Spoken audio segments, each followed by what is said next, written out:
Terima kasih Bapak, kami mengucap syukur buat malam hari ini. Tuhan, Engkau masih mengizinkan kami ada di Mesbah Doa untuk sama-sama boleh mendengarkan firman-Mu. Urapi setiap kami, urapi hamba-Mu yang tidak ada apa-apanya.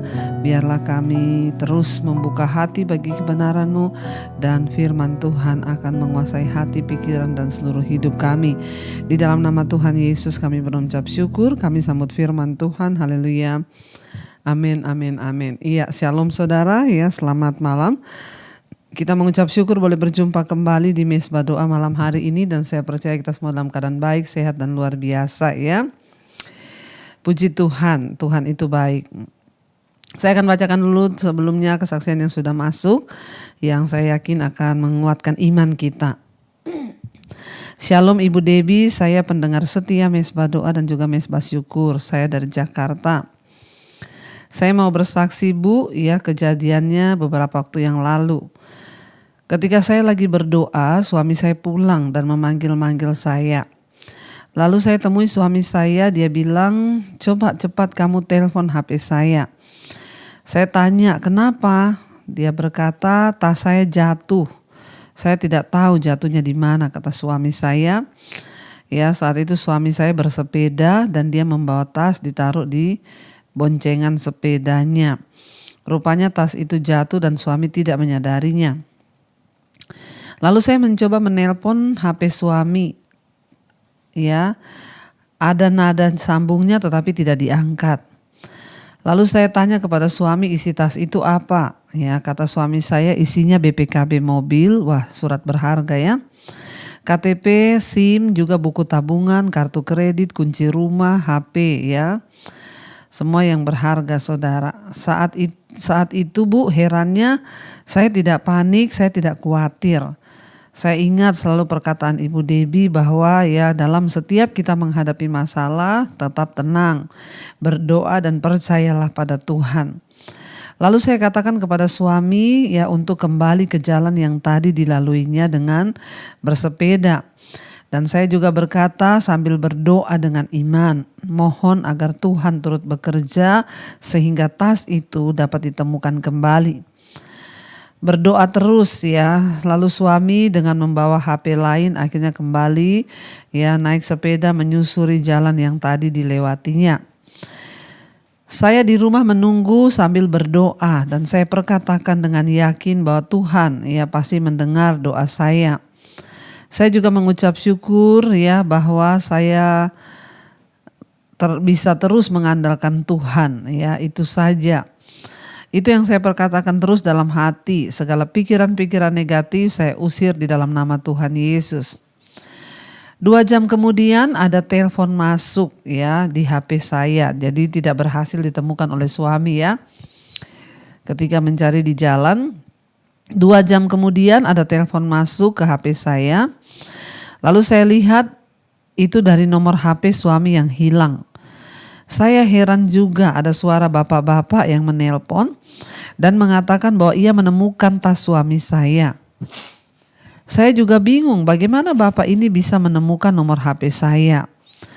Namun saya baru sadar tadi suami saya suruh saya menelpon ke nomor itu dan itulah yang menjadi jejak ya penemu tas itu bisa kembali menghubungi nomor itu ya, puji Tuhan. Puji Tuhan, Tuhan Yesus luar biasa ya, dan saya coba untuk menghubungi suami tetapi tidak bisa nyambung. Akhirnya saya berserah saja. Saya tidak tahu bagaimana endingnya. Saya telepon ke HP suami yang hilang lalu diangkat oleh bapaknya. Kata bapak itu ternyata suami saya sudah menghubungi dia. Puji Tuhan, haleluya, Tuhan itu dahsyat sehingga suami akhirnya bertemu dengan bapak itu. Ya, dan orangnya masih muda ternyata. Seorang petugas taman ya. Bapak itu memberikan tas yang ditemukannya setelah ia yakin bahwa suami saya adalah pemiliknya. Dan setelah dicek oleh suami semuanya lengkap, tidak ada yang hilang. Ya, puji Tuhan Bu, di zaman seperti sekarang ini masih ada orang yang jujur ya. Suami saya akhirnya memberkati orang itu, diberi uang yang sudah menemukan tasnya dan mengatakan kepada bapak itu bahwa ini adalah berkat dari Tuhan atas kejujurannya. Puji Tuhan, Tuhan menjawab doa kami. Demikian Ibu Debbie kesaksian saya, ya Tuhan menolong tanpa memperhitungkan apakah saya ini layak ditolong atau tidak. Saya mengucapkan terima kasih juga atas pelayanan Ibu Debbie di Mesbah Doa dan Mesbah Syukur. Biarlah berkat Tuhan selalu melimpah, Ibu sehat selalu dan Ibu dan seluruh keluarga. Amin, amin, amin. Puji Tuhan, saudara ya, Tuhan itu baik dan luar biasa. Tadi Ibu berkata, ya puji Tuhan di zaman sekarang masih ada orang jujur. Ya karena yang ditemukan adalah tasnya anak Tuhan. Ya makanya yang menemukan tuh orang jujur. Ya karena Ibu juga berdoa, Bapak juga berdoa mengandalkan Tuhan. Ya coba kalau orang tidak mengandalkan Tuhan ya pasti sudah hilang itu. Makanya itulah dikatakan bahwa Tuhan itu turut bekerja mendatangkan kebaikan bagi orang-orang yang mengasihi Dia. Ya dan puji Tuhan itu bayangkan ada BPKB itu surat kepemilikan mobil. Ya ada SIM, ada KTP, ada kredit card, ya ada kunci rumah ya. Tapi ya itulah ya kita belajar mengandalkan Tuhan, kita belajar menaruh harapan kita pada Tuhan dan kita terus hidup menjadi orang-orang yang cinta Tuhan, takut Tuhan, maka ya Tuhan yang berjanji bahwa Dia turut bekerja dalam segala perkara mendatangkan kebaikan bagi orang-orang yang mengasihi Dia. Puji Tuhan ya kita punya Tuhan yang dahsyat luar biasa. Terima kasih buat kesaksiannya Ibu ya karena Ibu ya memang juga orang yang ya mengandalkan Tuhan, Ibu rajin berdoa, Ibu rajin melakukan firman, makanya juga Tuhan turut bekerja. Terima kasih buat kesaksiannya dan ini saya yakin menguatkan iman kita semua. Ya baik saudara, kita akan lanjutkan ya dan saya percaya bahwa tidak ada perkara yang mustahil bagi Tuhan ketika kita sungguh-sungguh mengandalkan Tuhan. Di sini ya kita tadi malam sudah selesai dengan Hakim-Hakim pasal yang ke-6. Ya dikatakan di sana bahwa Gideon meminta tanda kepada Tuhan sampai 3 kali. Pertama dia minta persembahannya roti dan daging dimakan oleh Tuhan yaitu api Tuhan. Kedua dia minta kalau dia meletakkan ya bulu-bulu domba itu ya dikena embun, yang lain kering. Lalu dia minta tanda yang ketiga bahwa di bulu-bulu domba itu, di bulu-bulu domba yang ditaruhnya itu tidak basah, dia guntingan bulu dan di tanah yang lainnya itu basah oleh embun. Dan Tuhan melakukan seperti yang dia minta. Jadi Gideon memastikan bahwa benar-benar Allah lah yang menyuruh dia dan Allah akan memberikan dia kemenangan. Penting bagi setiap kita meminta tanda ya untuk meyakinkan bahwa memang itu adalah dari Tuhan. Dan kita lanjutkan sekarang Hakim-Hakim pasal yang ke-7, Gideon mengusir musuh. Ayat yang pertama, Hakim-Hakim 7, adapun Yerubbaal itulah Gideon. Bangun pagi-pagi dengan segala rakyat yang bersama-sama dengan dia. Lalu mereka berkemah dekat mata air Harod. Perkemahan orang Midian itu ada di sebelah utaranya dekat Bukit More di lembah. Jadi mereka justru datang mendekati kemah orang Midian yang selama ini telah berbuat jahat, merampok mereka, memukuli mereka sehingga orang Israel ketakutan selama 7 tahun. Karena Gideon iman mereka bangkit sebab dia diurapi oleh Tuhan. Akhirnya mereka berkemah ya di dekat perkemahan orang Midian itu saudara. Tidak ada lagi ketakutan, perhatikan. Ketika Tuhan mengangkat Gideon sebagai hakim, dia memberikan satu kekuatan yang besar terhadap bangsa itu sehingga mereka tidak bersembunyi lagi, tapi mereka justru mendekati kemah orang Midian untuk berperang melawan mereka. Ayat yang kedua dikatakan di sana saudara, ya berfirmanlah Tuhan kepada Gideon, terlalu banyak rakyat yang bersama-sama dengan engkau itu daripada yang ku kehendaki untuk menyerahkan orang Midian ke dalam tangan mereka. Jangan-jangan orang Israel memegah-megahkan diri terhadap aku sambil berkata, tanganku sendirilah yang menyelamatkan aku. Saudara, ketika Gideon memilih banyak rakyat untuk sama-sama maju berperang melawan orang Midian, Tuhan berkata terlalu banyak. Ya jangan terlalu banyak karena seringkali kita berpikir dengan banyaknya pasukan, dengan banyaknya kekuatan kita maka kita akan meraih kemenangan. Tapi apa yang kita pikirkan belum tentu itu yang Tuhan pikirkan. Ya Tuhan berfirman terlalu banyak. Jadi saudara Rasa bisa mencukupi diri sendiri merupakan halangan kalau hal itu membuat kita beranggapan bahwa kita bisa melakukan segala sesuatu dengan kekuatan kita sendiri. Ya, Tuhan itu berkata nanti kalau mereka terlalu banyak, mereka berpikir bahwa mereka menang melawan orang Midian karena ya memang kita banyak, memang kita mampu, memang kita sanggup, memang kita bisa. Ya, tetapi Tuhan berkata bahwa ya bukan itu yang Tuhan mau, ya. Tidak perlu banyak sebab Tuhan yang menyertai mereka adalah Tuhan yang memberi kemenangan. Kalau Tuhan yang menyertai kita tidak perlu banyak.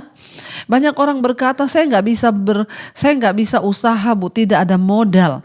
Waktu Tuhan yang menyertai engkau maka hal-hal yang di luar logika, hal-hal yang di luar perhitungan manusia itu bisa terjadi ketika Tuhan yang melakukan. Orang berpikir mungkin untuk bisa sukses harus punya modal yang besar, untuk bisa begini harus begini. Banyak orang berpikir untuk bisa ya seperti saya saudara, kami memulai untuk pelayanan di media ini di YouTube bukan dengan peralatan yang canggih. Saya melihat banyak orang yang membuat ya channel YouTube, mereka perlengkapi dengan peralatan yang begitu canggih bahkan sampai miliaran rupiah. Tetapi kami melakukannya dulu bukan dengan alat-alat yang mahal, hanya pakai handphone, tidak punya studio, ya. Tetapi disitulah kami melihat Tuhan bekerja, bukan karena banyaknya rakyat, bukannya karena canggihnya peralatan, bukan karena kemampuan kita. Bahkan saya dan suami tidak punya latar belakang media sama sekali. Suami saya tidak sekolah sebagai content creator. Saya juga tidak bersekolah untuk belajar bagaimana mengembangkan diri di dalam hal komunikasi ataupun YouTube. Ya, tetapi justru di situ kami bermegah karena Tuhan. Sebab terbukti bukan karena kuat dan gagah kami, bukan karena perlengkapan kami yang modern, yang canggih, tapi semua karena Tuhan. Ketika Gideon hendak melawan orang Midian, dia berpikir dia membawa banyak orang.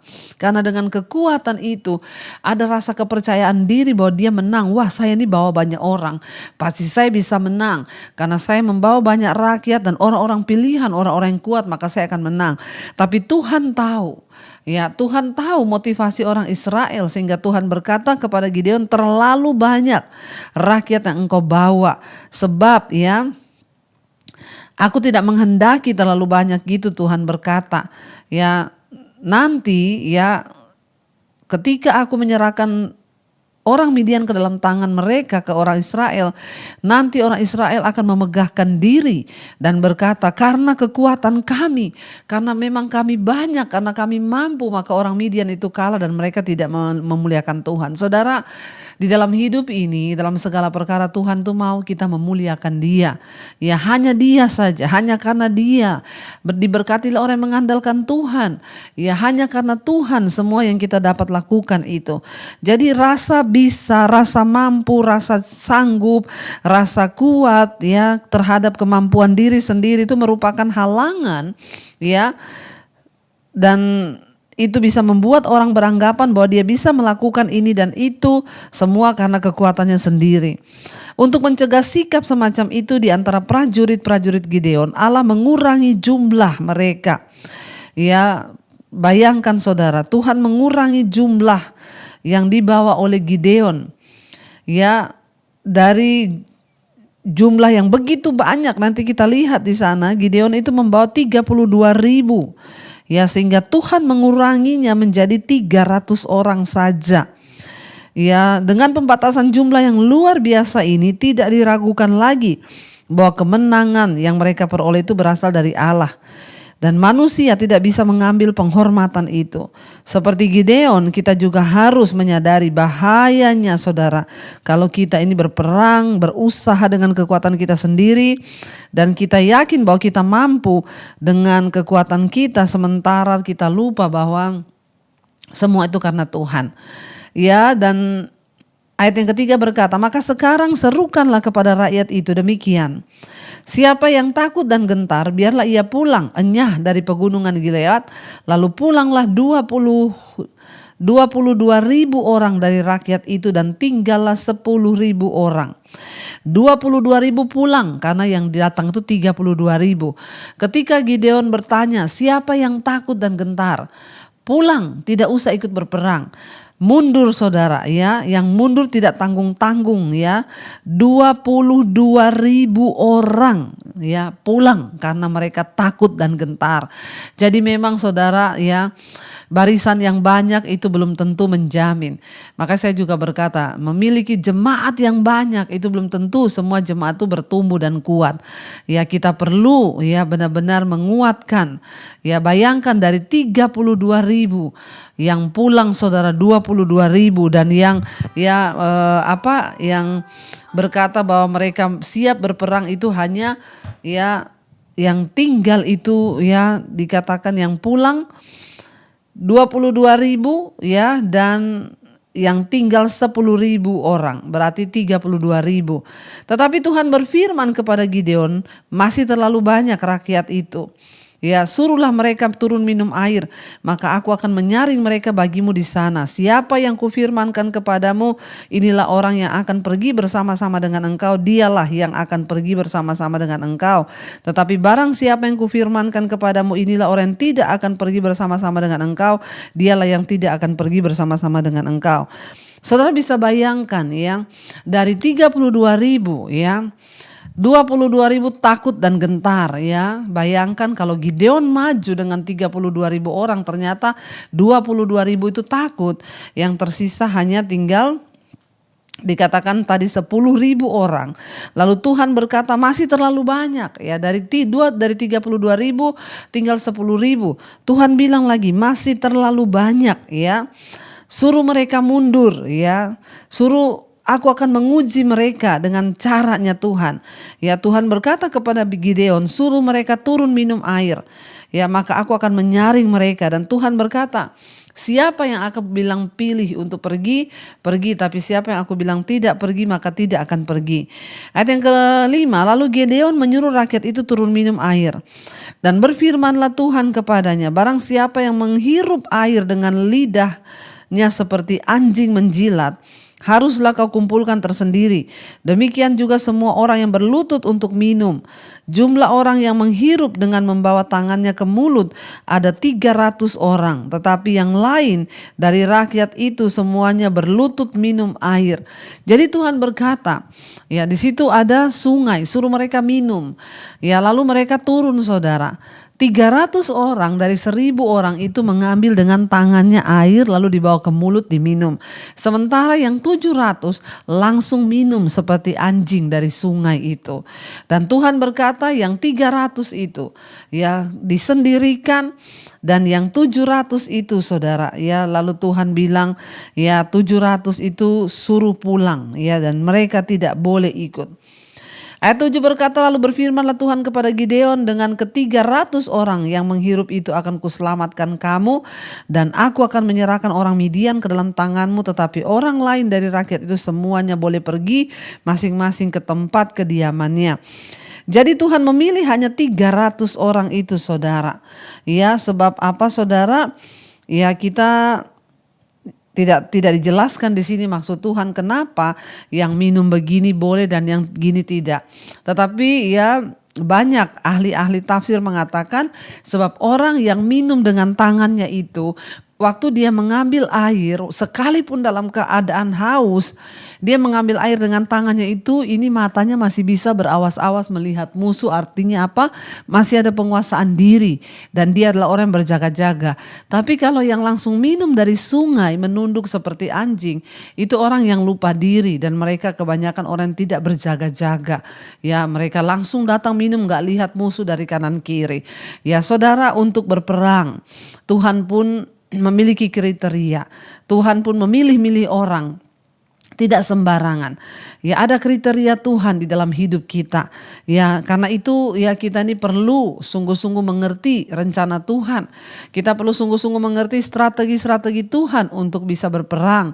Ya tidak dengan mau kita sendiri, tidak dengan seenak-enak kita sendiri, sebab Tuhanlah yang pada akhirnya akan menentukan, dan keberhasilan itu bisa diraih atau tidak ya tergantung ketaatan kita kepada Tuhan saudara.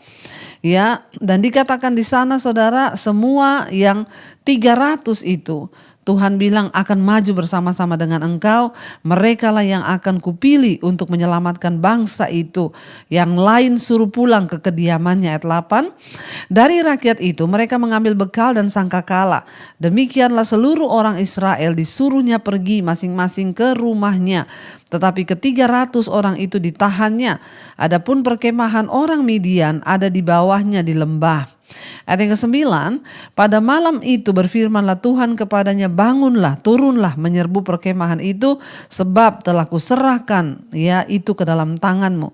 Ayat 10, tetapi jika engkau takut untuk turun menyerbu, turunlah bersama dengan pura bujangmu ke perkemahan itu.